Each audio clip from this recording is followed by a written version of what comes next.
Voilà, je vous présente donc ma recette. Ici, vous voyez, on a le ghee fait maison. Donc, je voulais vraiment vous montrer à quoi ça ressemblait quand on obtient un ghee qui a bien été clarifié.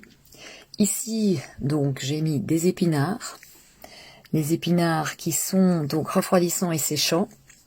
On a aussi les courgettes qui sont refroidissants et lubrifiants. Les carottes qui sont plutôt d'un goût doux. Les tomates, c'est doux et acide. Et alors là, c'est des épluchures de courgettes qu'on coupe parce qu'elles sont moins digestes et plus difficiles, je dirais, à la cuisson. Donc, on va les incorporer par la suite. Ici, vous avez la crème acidulée. Donc, c'est une crème fraîche, donc compacte, qu'on va rajouter. On a l'ail. L'ail qui, évidemment, est très bon parce qu'il a ce côté chauffant qu'on va rechercher. L'oignon également. Parce que dans ce plat-ci, on aura pas mal d'épices qui vont chauffer pour activer l'agni, le feu digestif. Ici, on a la coriandre. Donc ici, comme vous voyez, le ghee, ça s'écrit G-H-E-E. Et donc, nous le mettons à chauffer. On ajoute la moutarde noire, donc les grains de moutarde noire. Vous attendez que ça cuise un petit peu, vous remuez gentiment. Ça aide donc à la digestion, c'est purifiant et diurétique. Ça augmente Pitta, donc c'est le dosha qui est influencé par l'élément feu et eau. Donc ça chauffe, c'est séchant et piquant. Donc comme je vous rappelle, ici on aura des épices qui vont plutôt chauffer notre préparation. Ensuite, vous laissez crépiter. Le feu ne doit pas être trop fort. À vous de doser. Il ne faut pas obtenir de la fumée. C'est ça qu'il faut veiller durant la préparation du plat, qu'il n'y ait pas de la fumée par rapport à la cuisson des graines. Une fois que vous entendez les grains de moutarde qui commencent à éclater, à ce moment-là, vous pouvez rajouter le reste. Petit à petit, parce qu'on commence des graines les plus épaisses vers les plus fines. Donc ici, j'ai rajouté l'adjoine. Adjoine qui stimule l'appétit, qui aide à la digestion, légèrement laxatif, et c'est une graine carminative. Donc elle va aider à éliminer les gaz dans les intestins. Ça augmente Pitta, donc de nouveau le feu digestif. C'est séchant, piquant et amer. Donc son effet sur le corps est séchant. Ici, nous avons rajouté le cumin noir. Alors le cumin noir, il stimule l'appétit. Il aide à la digestion. C'est un anticolique, diurétique et purifiant. Il est également chauffant, séchant et piquant. Et on remue afin que les épices ne brûlent pas. Vous voyez, j'avais mis sur 8, mais je surveillais quand même bien de voir que ça ne brûle pas, ça ne fasse pas de la fumée. Et on remue pour éviter que ça fasse du surplace à la chaleur et que donc ça brûle petit à petit. Ensuite, on va rajouter l'asafoetida, qui a une odeur fétide, comme on dit. C'est une épice carminative qui aide à la digestion, légèrement laxative, aide le système nerveux et purifiant. Il chauffe, sèche, est piquant et amer. Donc on se retrouve de nouveau dans une épice qui va chauffer notre préparation pour aider à la digestion de nos aliments. Suite à cela, on va rajouter nos légumes et nos aliments tels que l'ail et les oignons. Alors l'ail, c'est aussi un aliment qui chauffe, qui va augmenter le feu digestif, qui est séchant. Le rasa de l'ail, c'est plutôt acide, salé, piquant, amer et astringent. Donc en fait, dans une préparation, on essaye, tout n'est pas, obligatoire, hein, comme je disais. L'Ayurveda est assez flexible en matière de composition, etc. À partir du moment où on arrive à équilibrer, c'est le plus important. Et surtout être en accord avec nous-mêmes.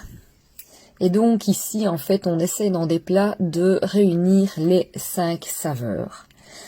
Et donc, on a ici les oignons.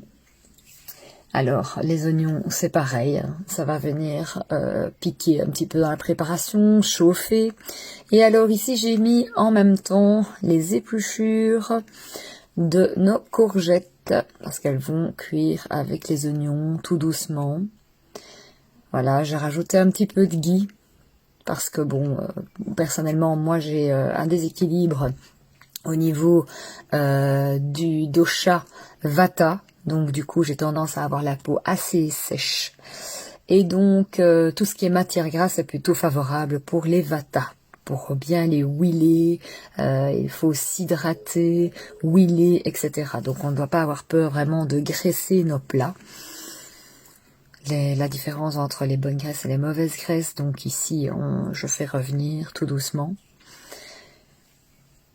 Et là, j'avais augmenté un petit peu le feu, étant donné que j'ai rajouté de la matière grasse et que j'ai mis mes oignons et mes courgettes. Enfin, mes épluchures de courgettes. Donc, vous voyez, ça ne nage pas dans la graisse, mais voilà, j'en ai quand même rajouté. Et puis, évidemment, on va des légumes les plus, entre guillemets, difficiles à cuire, ceux, en tout cas, qui nécessitent beaucoup plus de temps de cuisson. Donc j'ai rajouté mes carottes. Alors là, évidemment, j'avais mis suffisamment de matière grasse. J'ai remué et j'avais recouvert le temps que ça puisse prendre, hein, avec les épices, etc.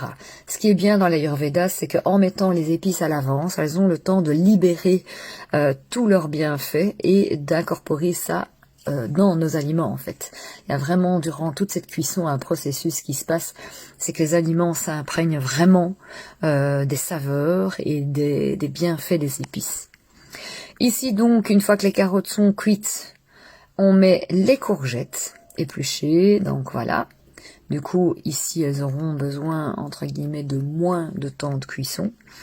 Et donc, beaucoup plus bénéfique en termes de cuisson aussi, puisque on aura moins besoin de les cuire plus longtemps, puisque la peau a été cuite au préalable. Et donc ici, je remue de nouveau pour que les carottes se mélangent bien avec nos courgettes, que chaque saveur se mélange, que chaque épice prenne leur place avec les aliments. Et donc je mélange. En Ayurveda, ce qui est entre guillemets intéressant quand on a le temps, c'est vraiment de rester à côté et de suivre le processus de la cuisson. Et alors le tout en mettant vraiment une superbe intention, être de bonne composition. Si vous êtes triste, je vous le rappelle, si vous êtes triste, en colère ou dans une énergie plutôt basse, eh bien, prenez ne fût-ce que 5 minutes, prenez l'air, respirez, vraiment, faites de la cohérence cardiaque. 5 secondes en inspirant, on bloque un petit peu, 5 secondes en expirant 3 fois, et vous revenez, vous mettez un fond de musique qui vous plaît. Mais c'est vraiment important d'encourager son entourage à entretenir un environnement avec des vibrations plus hautes, parce que le repas s'en fera ressentir et donc votre digestion également. Alors ici, les épinards se sont rajoutés ainsi que les tomates. Bon ben, les épinards évidemment nécessitent moins de temps de cuisson. J'ai gardé une consistance dans les légumes juste un petit peu après le stade croquant, encore avec une certaine fermeté, mais agréable. Et comme les tomates se décomposent assez facilement, je ne me suis pas fait attendre pour rajouter la crème fraîche par la suite. Donc la crème acidulée au plat. Et là donc, je vais laisser un petit peu cuire, je vais bien le mélanger au plat, je vais laisser un petit peu cuire, s'imprégner de nouveau avec les épices, etc. Je fais vraiment tout voyager, tout mélanger pour que toutes les saveurs et les épices puissent vraiment prendre, puissent prendre leur place dans le plat et entre elles aussi, entre eux. Donc voilà, on remue, je suis toujours restée sur 10, voilà, c'était pour ma part ici, c'est pas, c'est une cuisson comme on a quand même pas mal de liquide au niveau des matières grasses, etc. Le 10 est un feu, je dirais, un petit peu, légèrement un peu plus que moyen, mais pas trop fort. Et donc voilà, vous obtenez le plat. Et là, vous avez ma fille qui avait absolument envie, évidemment, de donner son avis. Un petit peu gênée, mais voilà. Elle disait qu'elle était vraiment ravie du plat. Et mon fils trouvait ça textuellement, je cite, succulent. Donc voilà, je vous souhaite une bonne dégustation. Je reste vraiment à votre disposition pour toute question, conseils et autres. N'hésitez vraiment pas. Et surtout, je vous demanderai de partager votre avis et vos expériences. Ça me fera vraiment plaisir d'avoir votre retour sur cette expérience culinaire. À tout bientôt.